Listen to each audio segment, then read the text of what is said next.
Hello there. Mes chers petits hobbits, sans oublier les sorciers, comment allez-vous? Mon prince... Oh pardon, petit problème avec ma voix en ce moment, je suis vraiment désolé. Bref, revenons sur les adaptations du Seigneur des Anneaux avec 10 choses qui ont été ignorées par Peter Jackson et je vous en parle dès maintenant et après ça, let's go!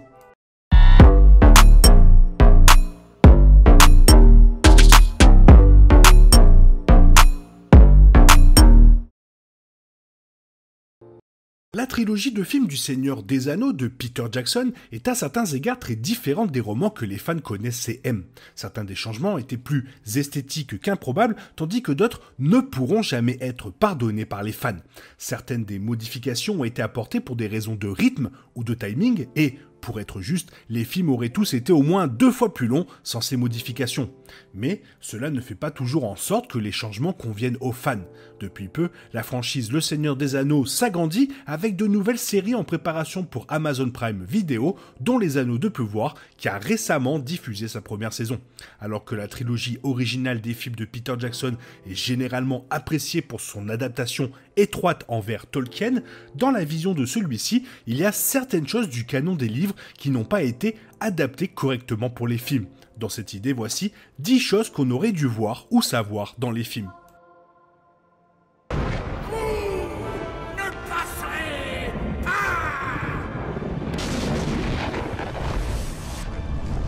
Première chose qu'on ne voit pas du tout dans les films, c'est les origines de Gandalf. Les fans du Seigneur des Anneaux peuvent ou non être surpris d'apprendre que Gandalf et son ordre de sorciers ne sont en aucun cas de simples mortels. En fait, ils appartiennent aux Maillards de Valinor, des êtres primordiaux qui précèdent les fondations mêmes du monde matériel.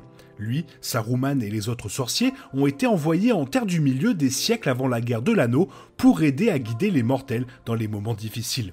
Bien que l'origine de Gandalf soit une pièce très importante du canon du Seigneur des Anneaux, elle n'est jamais explicitement présentée aux téléspectateurs des films.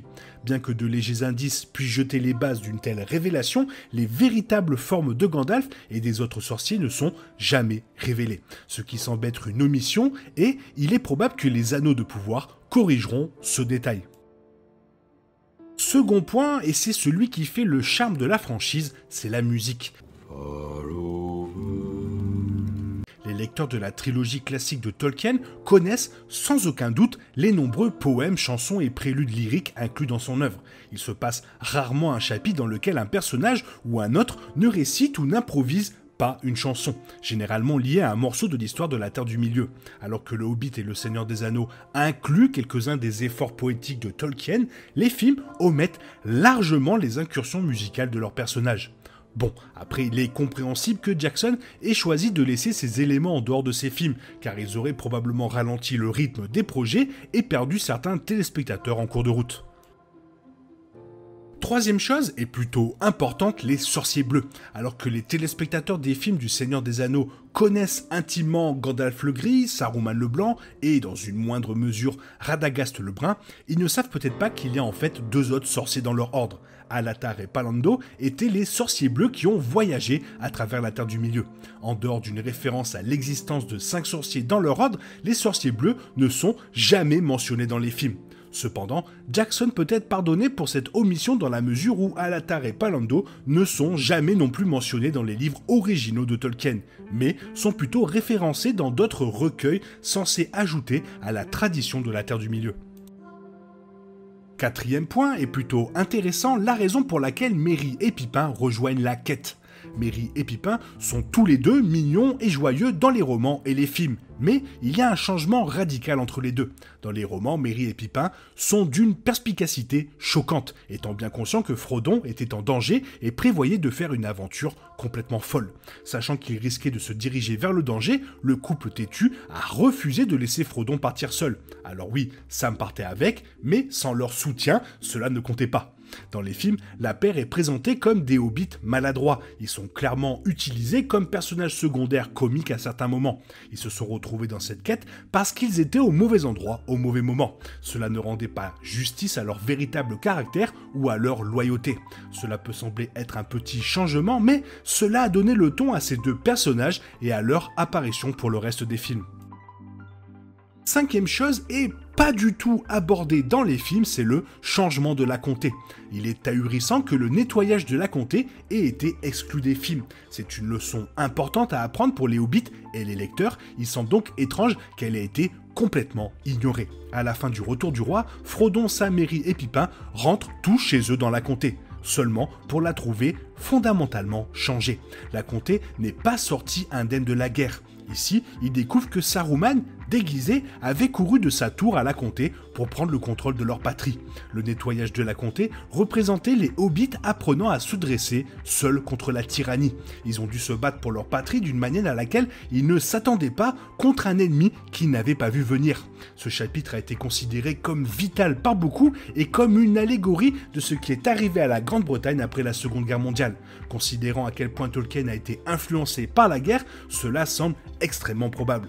Le plus proche de ce chapitre est le plus bref indice lorsqu'un aperçu de l'avenir est montré, et même alors, rien n'en ressort vraiment. C'est dommage que cette partie ait été laissée de côté, bien que Peter Jackson défende encore à ce jour son choix.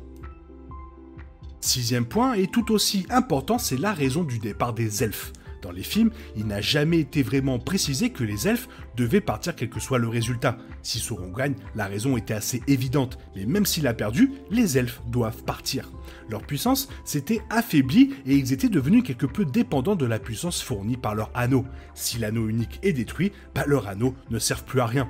Cependant, le film a à peu près passé tout ça sous silence, le montrant alors que les elfes partaient presque comme s'ils abandonnaient tout espoir pour la bataille.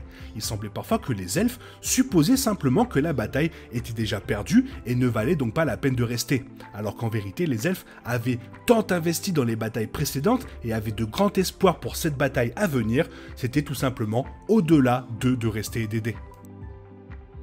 Septième chose, les relations Aragorn, Arwen et Elrond. La dynamique des relations entre Aragorn, Arwen et Elrond est un peu biaisée entre les romans et les films. Cela n'aurait peut-être pas été un gros problème s'ils n'avaient pas joué un rôle majeur dans la tournure des événements. Aragorn et Arwen étaient farouchement fidèles l'un à l'autre. Arwen s'était engagé auprès d'Aragorn une 50aine d'années avant le début des romans, et ce n'est pas quelque chose que les elfes renoncent à la légère. Ainsi, elle n'aurait tout simplement pas envisagé de partir comme elle a fait dans le film. Elle était liée à Aragorn d'une manière ou d'une autre. De même, Elrond n'aurait pas poussé Arwen à partir comme on nous l'a montré. Il adorait Aragorn à sa manière, en fait il était en substance l'oncle ou le père adoptif de nombreux descendants d'Aragorn, et respectait donc fortement Aragorn. Il pensait que si quelqu'un pouvait faire passer les humains à travers cette bataille, ce serait lui. Il y avait une tension construite ici qui n'avait pas besoin d'être. Ces trois-là étaient très heureusement fixés dans leur propre accord et opinion. Les changements n'étaient pas nécessaires et le temps aurait peut-être mieux consacré à d'autres domaines qui nécessitaient plus d'explications.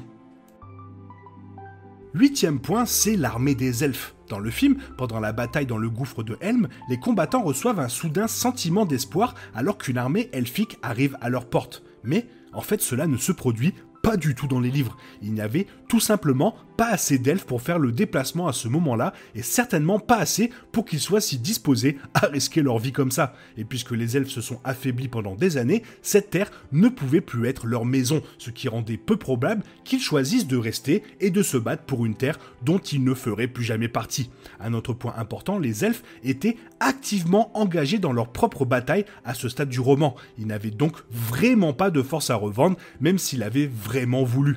Certes, le moment était très inspirant et réconfortant, ce qui est probablement ce que voulait Peter Jackson en l'incluant dans le film.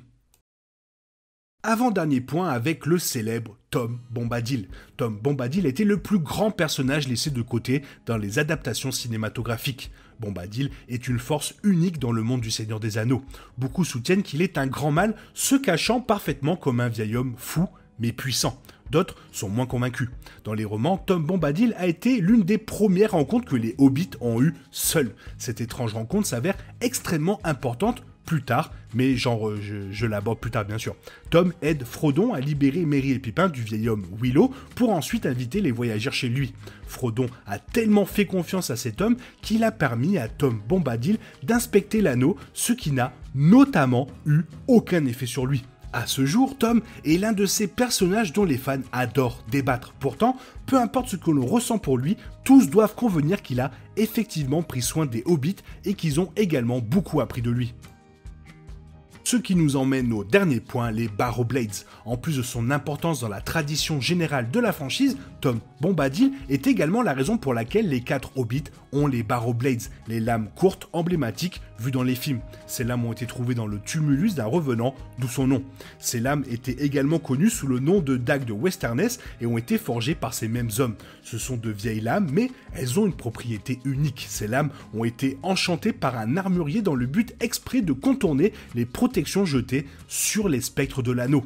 Lorsque Merry a poignardé le roi sorcier lors de la bataille des champs du Pelennor, il a considérablement affaibli l'ennemi, permettant à Éowyn de porter le coup fatal.